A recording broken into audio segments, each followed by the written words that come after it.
Clerk हो चुका है, पीओ है। सो अभी बात आती है कि हाउ टू अटेम्प्ट और हमारी क्या स्ट्रेटेजी होनी चाहिए, फॉलो करना चाहिए कि नेक्स्ट एग्जाम में हम क्लियर कर सकें। अब बात रही कि देखो आरआरबी हमने दिया है और आईबीपीएस क्लर्क वगैरह भी दिए हैं, लेकिन आईबीपीएस एसबीआई की थोड़ी सी मेरे अकॉर्डिंग जो रहता है एक्सपीरियंस, अगर मैं 2 साल का बताऊं तो थोड़ी सी अलग डिफरेंस, थोड़ी सी क्या काफ़ी हद तक एक एग्जाम को अटेम्प्ट करने की स्ट्रेटेजी रहती है। सबसे फर्स्ट तो अगर मैं बात करूँ, फर्स्ट बिल्कुल सबसे पहले तो मैंने ये लिख रखा है कि किस किस टाइप के क्वेश्चंस नॉर्मली जनरली पूछे जाते हैं। 90% ऐसा ही पैटर्न होता है एग्जाम का। अब बात करते हैं कि मैं ऐसा क्यों बोल रही हूँ कि ये उन पिछले एग्जाम से डिफरेंट है। देखो आरआरबी में आपका क्या था कि आपके पास जो टाइम था वो इकट्ठा था, ठीक है, फर्स्ट चीज़ ये हो गई। और दूसरी ये चीज़ कि कहीं ना कहीं जो लेवल था ना वो इनका हाई आएगा, उसका लेवल थोड़ा डाउन में था।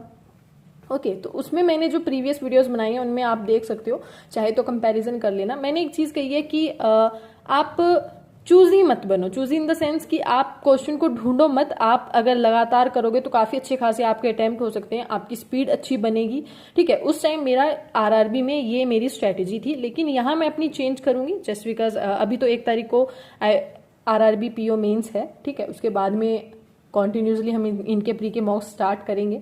तो बाकी तो जिनके अभी सिर्फ ये हैं आरआरबी नहीं है तो ऑफकोर्स उनको इन पे फोकस करना है। सो दैट्स वाई मैं उनके लिए पहले वीडियो बना रही हूँ।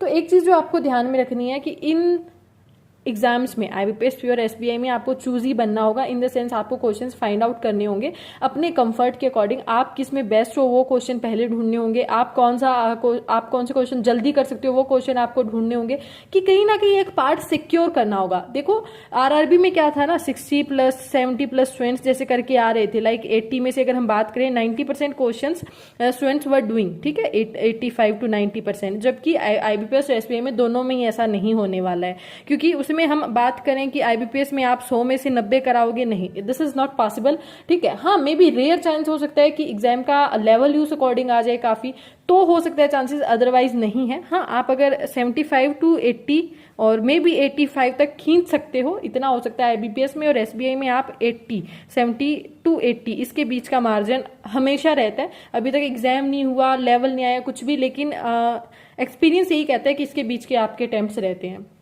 तो खुद को सिक्योर करने के लिए कट ऑफ आप देखो काफी लो जाती है आरआरबी के कंपैरिजन में। इसकी परसेंटाइल के अकॉर्डिंग अगर हम बात करें तो आपको सबसे पहली तो चीज चेंज करनी होगी, मॉक देते टाइम आप लाइन वाइज क्वेश्चन को मत पकड़ो। आप थोड़ा सा चूजी बनो, जो जो आपके क्वेश्चन कंफर्ट में है, जिनमें आप बेस्ट उन क्वेश्चंस को पहले अटेम्प्ट करो, उसके बाद में दूसरे किसी क्वेश्चन को ट्राई करो करने की, ठीक है। अब हम बात करते हैं कि जैसे मैंने लिखा हाउ टू अटेम्प्ट, और 75+ अगर आपके ऑलवेज हैं तो वो सेफ अटेम्प्ट है। 99.9% चांसेस आपके क्लियर होने के होते हैं, ओके, अगर अच्छी एक्यूरेसी के साथ है। इवन अगर 80 to 90 एक्यूरेसी है फिर भी आप इस अटेम्प्ट पे कर सकते हो क्लियर। और इस बार वैकेंसीज भी अच्छी खासी हैं आईबीपीएस में। अब हम बात करते हैं कि लेवल और एग्जाम पैटर्न एग्जैक्टली कैसा रहता है। इंग्लिश की अगर मैं बात करूं तो मॉडरेट टू हाई रहता है, और जो चांसेस मतलब मोस्टली चांसेस यही होते हैं, मॉडरेट टू हाई, बिल्कुल ईजी नहीं आती है। फोकस जो इसमें मेन आपका रहना चाहिए प्री को क्लियर करने के लिए, तो आपका रीडिंग पर रहना चाहिए, ठीक है। रीडिंग इन द सेंस आपको वोकैब भी कहीं ना कहीं पकड़नी पड़ेगी, वोकैब पर भी कहीं ना कहीं आपका फोकस होना चाहिए। आपको जो नॉर्मली जनरली जो वर्ड्स यूज होते हैं वो आपको पता होने चाहिए, ओके। उसके बाद में पैरा जंबल, देखो para jumble in the sense जो 1 मार्क के होते हैं ना, आपको 5 सेंटेंस दे दिए जाते हैं, उनको अरेंज करना, उस टाइप के क्वेश्चन पूछे जाते हैं। एरर, सेंटेंस रीअरेंजमेंट और पार्ट चेंज करना, लाइक एक एरर होगा पूरा, उसमें वो पार्ट गलत होगा, आपको किसी और पार्ट से उसको तो ऑप्शन में दे रखेंगे, उनको चेंज करना होगा, इंटरचेंज करना होगा आंसर में। इस टाइप के क्वेश्चन जनरली आईबीपीएस पीओ में आते हैं, ठीक है, और यही रहता है पार्ट। तो आपको इन टाइप के क्वेश्चंस पर काफी अच्छी खासी प्रैक्टिस करनी है, ओके।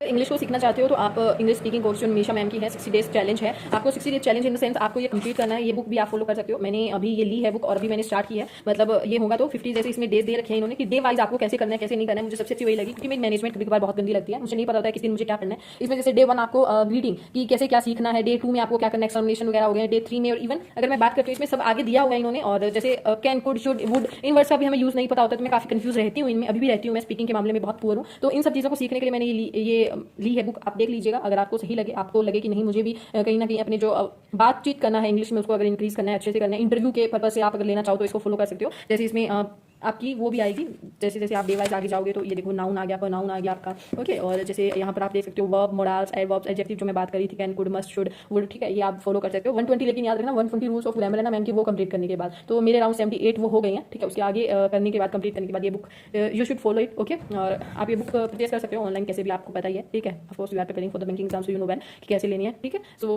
बाकी मैं लिंक प्रोवाइड कर दूंगी आपको। Thank you guys.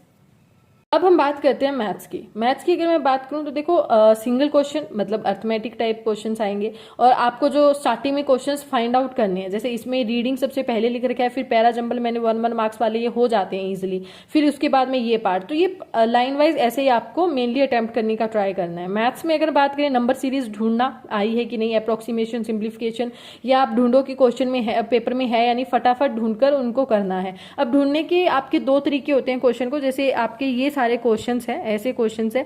कुछ एक स्टूडेंट्स तो क्या करते हैं, आपके डायरेक्ट यहां पर जाएंगे,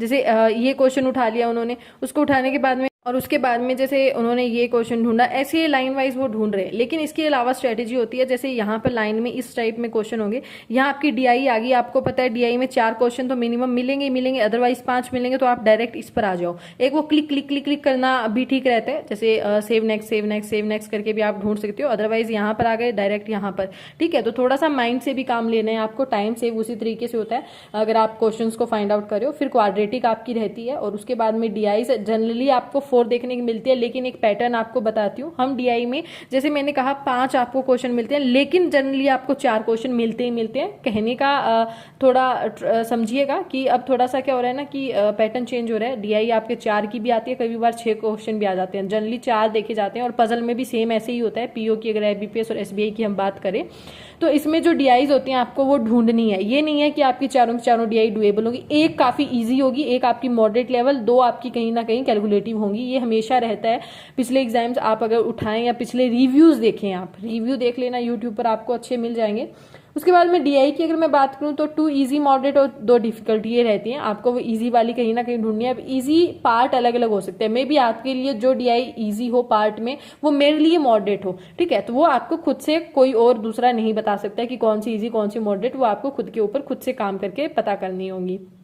उसके बाद में रीजनिंग में जैसे मैंने बताऊं पहले क्या एक पैटर्न चलता था कि 4 पजल आती थी और ईच 5 क्वेश्चन, मतलब टोटल 20 क्वेश्चन ये होते थे। अब थोड़ा सा पैटर्न चेंज है, अब 5 पजल आती हैं और ईच 4 क्वेश्चन कैरी करती हैं। तो ये थोड़ा सा पैटर्न चेंज हो गया पिछले 2 सालों से।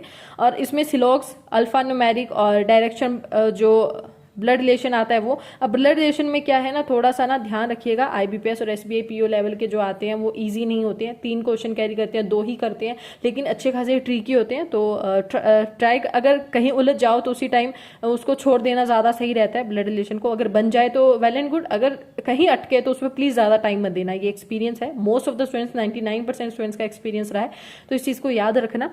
और ये इस टाइप में होता है, जैसे सिलॉग्स, अल्फा न्यूमेरिक, डायरेक्शन, और ये इस टाइप के क्वेश्चन देखने को मिलते हैं। क्वेश्चन इन द सेंस आपको कॉम्बो मिलते हैं। डायरेक्शन होगा तो वो इजी नहीं होगा, कहीं ना कोई सिंबल वगैरह सिंबॉलिक टाइप में दे रखा होगा, कुछ भी है। लेकिन अब तक जो करते आए हैं ना हम एक्चुअली एग्जाम्स में, उस लेवल का तो नहीं, उससे थोड़ा अप तो होगा ही होगा, ओके। पजल की अगर मैं बात करूं तो फ्लैट बेस, सीटिंग हो गई, और स्क्वायर, लाइन, सर्कल में आप ले सकते हो। ये 3 तो आपको मिलेंगी। मे भी हो सकता है आपको 2 स्क्वायर मिल जाए, 2 सीटिंग मतलब लाइन या सर्कल में मिल जाए, ऐसा हो सकता है। लेकिन ये 3 डिफरेंट तो मिल ही जाती हैं।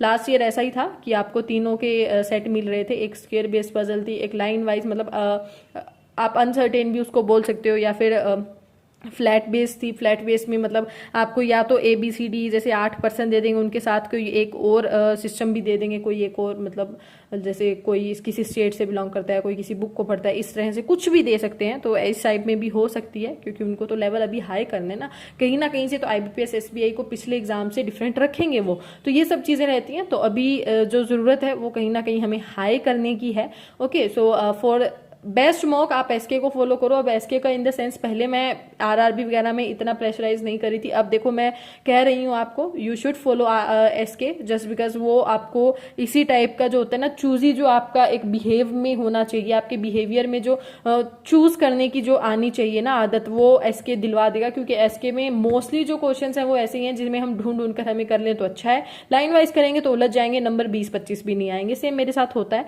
25-30 नंबर पे भी मैं रह जाती हूँ, आपको मैं अपने मार्क्स शेयर करूँगी। ओके, सो देखिएगा, और बस यही था। And thank you guys, hope so आपको सारी चीज़ें समझ में आई होंगी, कैसे क्या करना है, किस लेवल के अभी आपको प्रैक्टिस करने की नीड है, और क्या कमी है वो तो देखो आपको बेहतर पता है, और आपको सॉल्यूशन भी पता है। जो ज़रूरत है वो सिर्फ आपको अंदर से वो जो आंसर आपको मिल रहा है ना बार बार कि अब ये करो, अब ये सपोज करो, मैं अगर अपनी बात करूँ, मुझे एरर डिटेक्शन में और इनमें अभी भी मिस्टेक्स होती हैं, जैसे ये ग्रामर में, तो मुझे कहीं ना कहीं एक बार अभी होता है अंदर से, ऐसा होता है कि अभी मुझे इस चीज़ पर ज़्यादा फोकस करने की नीड है, राइट। तो मैं उस पार्ट को करती हूँ, तो उसको अंदर ही अंदर मत सुन, नजरअंदाज मत करो। लाइक मुझे पता लग, मुझे ऐसा था कि ग्रामर पर मना तुझे वर्क करना है, still you have 1 month around for IBPS, so start work. तो मैंने वो किया, मैं अब ग्रामर पढ़ रही हूँ, अगर मैंने बताया नहीं है बट मैं अभी ग्रामर की प्रैक्टिस कर रही हूँ, शायद अगर आपने मेरा टेलीग्राम देखा होगा तो उसमें भी। ओके, सो बाकी कैसे क्या वो आपको वहाँ पर भी मैं दे देती हूँ कि क्या कब कौन से दिन कैसे टाइप के क्वेश्चंस मैं कर रही हूँ, आप देख सकते हो। And thank you guys, hope so आपको वीडियो अच्छी लगी होगी। एंड कोई भी डाउट और है तो कमेंट बॉक्स में आप कमेंट कीजिएगा, आई विल ट्राई बेस्ट कि आपको पर्सनली आंसर करूं। जो भी क्वेश्चंस मैंने नहीं इंक्लूड किए हैं उनके मैं आंसर आपको पक्का करूंगी। Okay, so thank you guys, टाटा, take care and best of luck and all the best for your bright future. Thank you.